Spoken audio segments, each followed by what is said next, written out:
Cricket से जुड़ी तमाम खबरें, वर्ल्ड रिकॉर्ड, आईसीसी रैंकिंग और आने वाली सीरीज के शेड्यूल से बाखबर रहने के लिए सब्सक्राइब करें बीओ ऑफिशियल चैनल को और दबाएं बेल के बटन को ताकि आप हमारी लेटेस्ट वीडियो सबसे पहले देख सकें। शुक्रिया।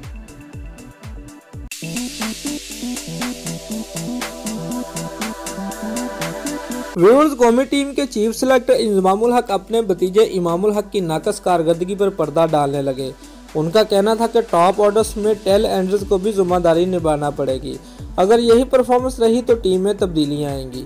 व्यूअर्स, मीडिया से गुफ्तगू करते हुए इंजमामुल हक का कहना था कि टीम में टॉप ऑर्डर बल्लेबाजों समेत टेल एंडर्स को भी जिम्मेदारी लेना होगी। एक साल से देख रहे हैं कि टेल एंडर्स फाइट नहीं कर रहे, जिसका टीम को नुकसान हो रहा है। अगर टीम की यही परफॉर्मेंस रही तो तब्दीलियां आएंगी। इंजमामुल हक का मजीद कहना था कि न्यूजीलैंड के खिलाफ तीनों मैचेस में हमारी पोजीशन मजबूत थी, लेकिन हम चौथी इनिंग्स का प्रेशर बर्दाश्त करने में नाकाम रहे। हालांकि इंटरनेशनल क्रिकेट प्रेशर बर्दाश्त करने का ही नाम है। अब टीम को जनूबी अफ्रीका में बेहतरीन परफॉर्मेंस देना होगी। व्यूअर, चीफ सेलेक्टर का मजीद कहना था कि खिलाड़ियों को इंजरी से बचाने के लिए रोटेशन पॉलिसी मुतारफ कराई गई है। आबिद अली, शान मसूद और मोहम्मद रिजवान ने इस सीजन में अच्छी बैटिंग की है। ताहम रिजवान को अच्छे स्ट्राइक रेट से रन स्कोर करने और सरफराज अहमद के ऊपर एशिया कप और उसके बाद से महसूस किया जाने वाला दबाव खत्म करने के लिए बतौर बल्लेबाज सेलेक्ट किया है।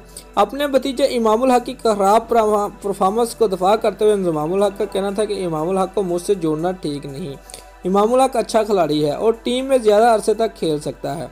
3 या 4 इनिंग्स में फेल होने पर उसके खिलाफ इस तरह का शोर मचाना ठीक नहीं है।